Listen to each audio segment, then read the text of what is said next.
Halo, selamat pagi sobat-sobat Lem dimanapun Anda berada. Berjumpa lagi dengan saya, Manjulan Sukadi dalam Project Energi Suara. Ya, nantinya suara ini akan disebarluaskan di akun YouTube Wow TV, kanal berbagi cerita, inspirasi ataupun hal-hal baik yang berkaitan dalam perjalanan kehidupan kita, yang kiranya cerita ini layak untuk dibagikan. Pada pagi hari ini, saya ingin kembali berbagi cerita berkaitan agama. Judulnya itu seperti ini: Ukur agamamu dengan praktik kemoralanmu. Teman-teman, bercerita berkaitan agama, seharusnya saya memiliki modal yang cukup untuk bercerita berkaitan ini. Selain memiliki latar belakang pendidikan agama, sedikit mengajarkan juga di sekolah, seharusnya teman-teman, agama bisa dimaknai seperti ini. Secara teori, pengertian agama katanya berasal dari kata a dan gama, yang kita bisa artikan yaitu tidak kacau. Selain dari pengertian ini, ada beberapa istilah dari agama yang berasal dari bahasa lain. Seperti misalnya dalam bahasa Inggris, agama bisa dibahasakan dengan religion. Ada juga dengan bahasa-bahasa lain yang di sini ada begitu banyak sebenarnya, tetapi ini pengertian dasar dari agama. Tadi kita bercerita pengertian agama artinya kita tidak kacau, atau dalam hal lain juga agama bisa diartikan dengan bahasa Indonesia itu mengantarkan kita kembali pulang. Fungsi agama dalam kehidupan kita sebagai manusia ada banyak hal, apalagi di Indonesia kita menganut sistem agama yang cukup kental dalam sistem kemasyarakatan kita, walaupun di negara kita bukan negara agama. Agama memiliki fungsi yang sangat baik dalam pendidikan bermasyarakat. Berikut ada beberapa fungsi yang melibatkan agama. Pertama, fungsi edukatif. Fungsi edukatif adalah fungsi membimbing atau mengajar masyarakat berkaitan dengan hal-hal baik yang harus kita praktekkan dan hal-hal buruk yang harus kita tinggalkan. Fungsi kedua dari agama adalah fungsi penyelamatan. Agama mengajarkan kita memberikan hal baik setelah kehidupan. Karena perilaku baik kita ada satu reward yang diajarkan dalam sistem agama, yaitu kehidupan surga. Tetapi jika kita gagal mempraktekkan agama, ada punishment yang akan Anda dapatkan, yaitu kehidupan neraka.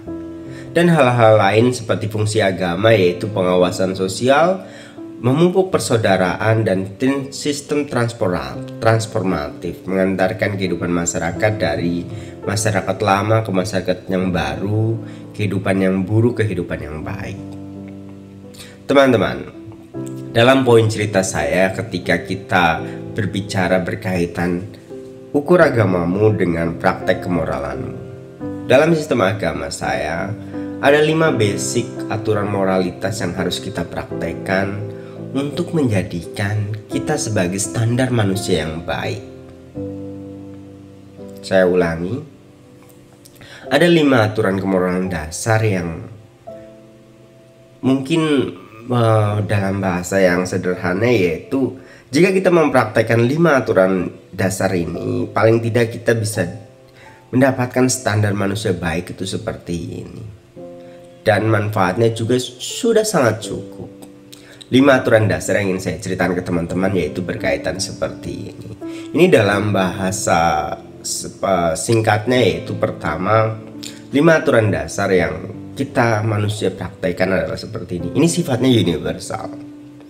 Pertama, kita sebagai manusia yang ingin mendapatkan label cukup baik adalah, pertama, kita menghindari pembunuhan. Kedua, kita menghindari pengambilan barang milik orang lain. Kita tidak terlibat pencurian. Ketiga, kita tidak melakukan buruk, melanggar tanggung jawab orang lain, yaitu kita tidak terlibat dalam kegiatan asusila. Keempat, kita tidak melakukan kebohongan. Kelima, kita menjaga indera kita, kita tidak makan dan minum yang menyebabkan lemahnya kesadaran kita atau kita tidak bisa mengontrol diri kita. Dalam penjelasan yang lebih panjang, saya ingin jelaskan itu seperti ini.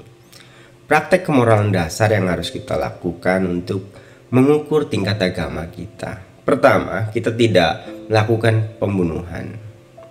Karena kita menyadari penderitaan yang disebabkan oleh penghancuran kehidupan. Saya bersumpah untuk menumbuhkan rasa kasih sayang dan mempelajari cara untuk melindungi kehidupan manusia, hewan, tumbuhan, mineral.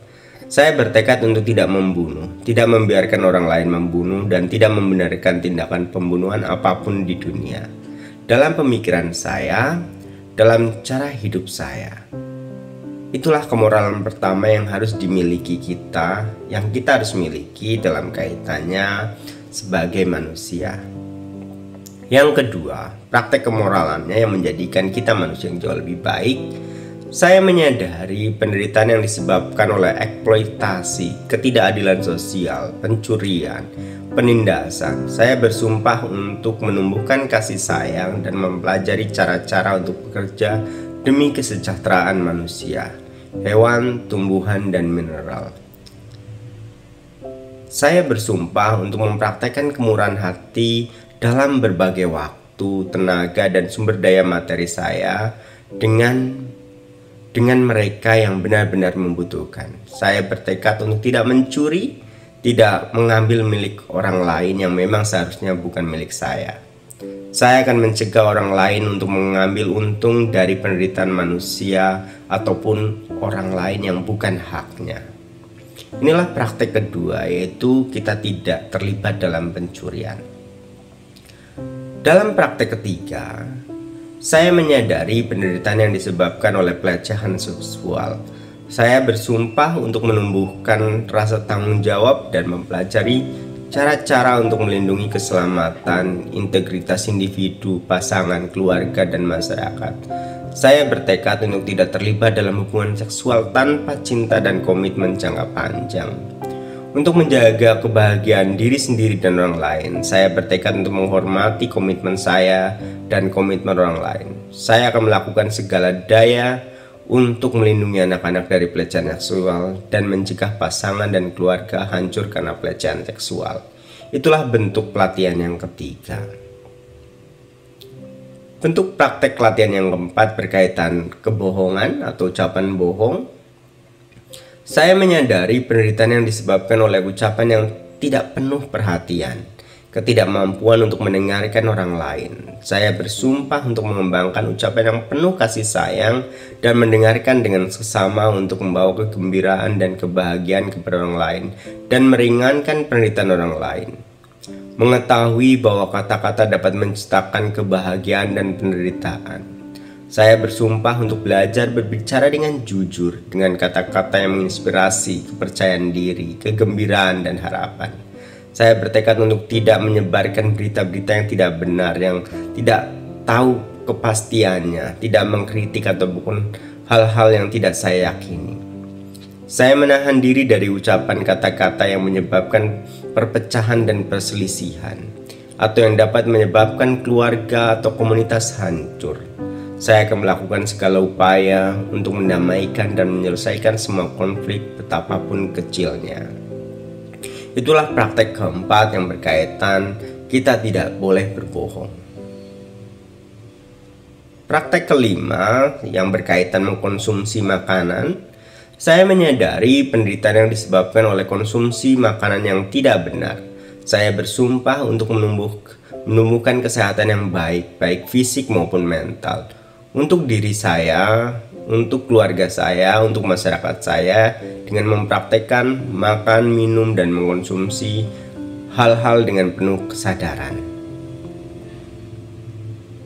Saya akan bekerja untuk mengubah kekerasan, ketakutan, kemarahan, dan kebingungan dalam diri saya dan masyarakat dengan mempraktekkan diet untuk diri saya sendiri ataupun untuk masyarakat. Saya memahami bahwa diet yang tepat sangat penting untuk transformasi diri berkaitan masyarakat. Saya akan menjaga diri saya untuk tidak makan dan minum yang bukan milik saya ataupun yang menyebabkan diri saya tidak memiliki kesadaran yang cukup untuk menjalani kehidupan. Inilah 5 latihan dasar yang kiranya layak untuk dipraktekkan untuk menunjang kehidupan keberagaman kita. Teman-teman, jika kita berbicara berkaitan ukuran, ada banyak hal karena kita berbicara dengan ukur agamamu, dengan moralmu. Ketika kita bisa mempraktekkan ini, kita tidak membunuh, tidak mencuri, tidak asusila, tidak berbohong, tidak makan dan minum yang menyebabkan kita tidak sadar. Ini adalah ukuran yang baik yang bisa membuat standar kita sebagai manusia yang baik bisa tercapai. Ibaratnya kita ingin mengukur panjangnya sebuah ruangan, kita membutuhkan alat ukur berupa meter gitu, alat ukur meter, ataupun berat kita membutuhkan untuk begitu kilau. Tetapi untuk agama kita menggunakan alat ukur berupa moralitas. Teman-teman, semoga teman-teman bisa berbuat baik, tidak melanggar 5 aturan sila yang tadi saya ceritakan, dan kita bisa selalu berkembang untuk selalu bisa menolong orang lain, berbuat baik untuk sesama. Poin akhir yang ingin saya ceritakan, dalam kehidupan ini memang begitu banyak hal yang menjadi variabel.